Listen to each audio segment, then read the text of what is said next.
All right, moving right along with our functions, or our look at functions, I've created two custom functions here for us to look at.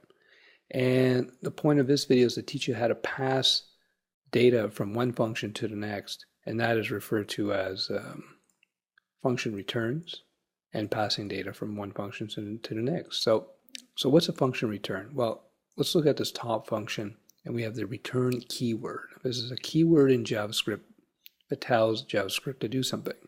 Essentially, what we're saying in this function is that we want to return this value here. Now, it could be text. Now, right now, it could be just return hi. Simple as that. So it would return the value of, well, it would return the text hi.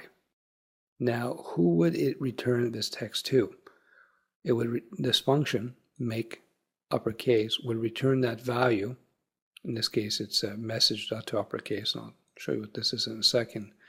It will return that value to whomever or whatever function is calling it. So in this case, what we're doing, we're saying take the value of whatever's in message. In this case, it's going to be some text, right? Message. And we're going to say make it uppercase. Now, toUppercase is a built-in JavaScript function, and it works on all text automatically. And this is how you use it. You have your string. We could have went like this. We could have went the text dot toUpperText, but we're going to use the argument from our function, and we're going to say make it upper text and then return that. So for this video, we're going to be returning this value to whoever calls make uppercase. And in this case, you look in our second custom function, that's what we do. We actually call the function make uppercase, right? And we're taking the variable in this top function, display text variable, and we're using it in make uppercase. And whatever results from that, which is going to be, of course, the text, the original text from up here in uppercase format, we're sticking that in a variable, and then we're just using the alert box to display it to us. So this is a lot to take in, and I'll explain to you why we're doing things in a second, but let's just scroll down here for a second, and you see we're calling the function display text on the onClick, and we're sending it this text message: Steph sucks this morning. Sometimes I suck in the afternoon too, but this morning it's been a sucky morning. Anyway, so let's we'll just take a look at this in action, and we'll look at some details. So I'm going to refresh this. So we have talk, right? If we look down here, talk.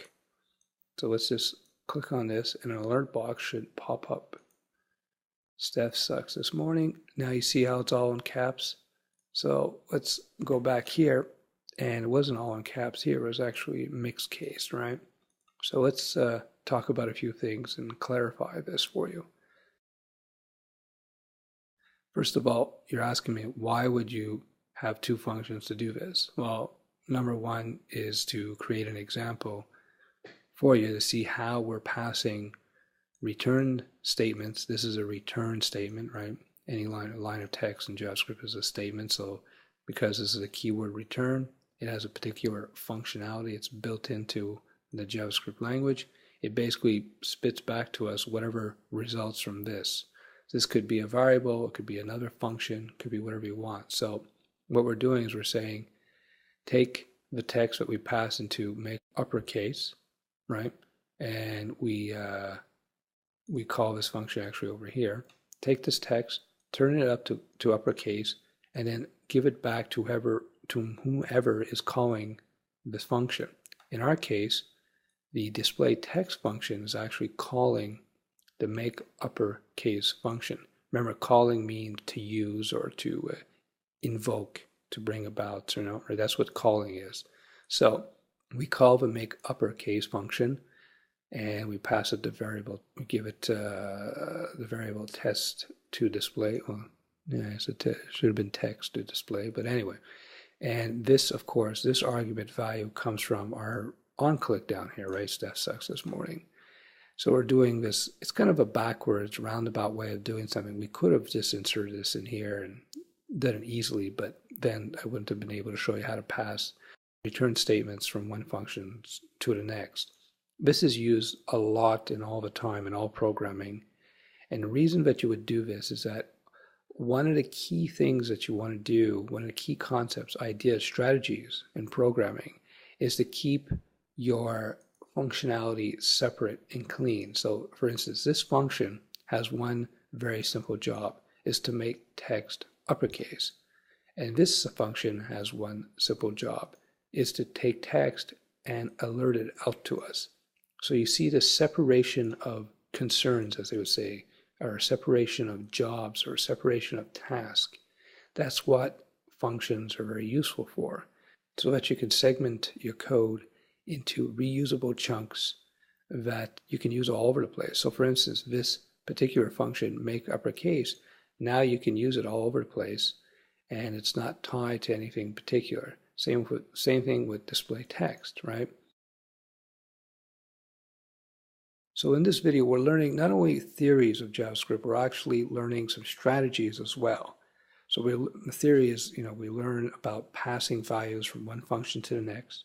We're learning about the return statement, and we're learning about how it's a good idea to separate your code into reusable chunks, into functions that are logical, that make sense. Another thing you should take away from this, you notice how my function names are sort of self-describing, right? It's called make uppercase. So it kind of tells you what this function does. So as a programmer, you won't have to try to figure out what this function does. You can see pretty much what it does right off the bat. Now, I could have called it, ABC, ADV, or whatever I want to call it, but that doesn't tell me anything about what this function does. Now I have to go and read, okay, what's this code do now? So for simple functions like this, it's not terribly important, but when you get into more advanced stuff, it's always cool to have functions that have self-describing names. Any code, whether it be function names, whether it be variable names, you want to try and make those names self-describing, because readability of the code, and this has everything to do with readability of the code, is what separates the junior programmers from people who are actually doing good work. Try to keep your code readable. Try to keep it manageable by having self-describing names, by separating your major functionality into functions, and then you can call functions from other functions to get the job done. I hope this video makes sense. It's a little bit more advanced, I guess. I think when we get into more advanced examples, it will sort of gel in over time. To help this stuff sink in, passing functions and returning and so forth, I wanted to show you another way, well, not another way, but another example of this where we're going to be using an array as opposed to simple text. So down here we have our, onClick, and we're calling the array underscore counter function. And what it does actually calls the create array function. So we have a function in our event handler. The event handler is the onClick. We have a function calling another function. So let's look at this create array function first. So we go up, create array. So as the function would suggest, the function name, create array creates an array for us, right? We've seen this code before. Now what's interesting, this function returns the product variable, and we know the product variable is actually our array. So it returns the product's array. So now we know what create array does. Now the function array counter, right? This is the actual function that we're calling with this event handler. It itself, it takes one argument, and the argument is, we called it my_array, and the argument basically, we assume that this argument here is an array, because we do our looping code where we loop through the array, and then we write out on the page using document.write the values of the array. As you see, we're passing one function to another, and we are using the return statement from the first function, the create array, to send this products array to the second function, which will do the job of counting it all up. So let's take a look at how this looks in our page. So here it is. Let's onClick that. Oops, down here. Here's our array.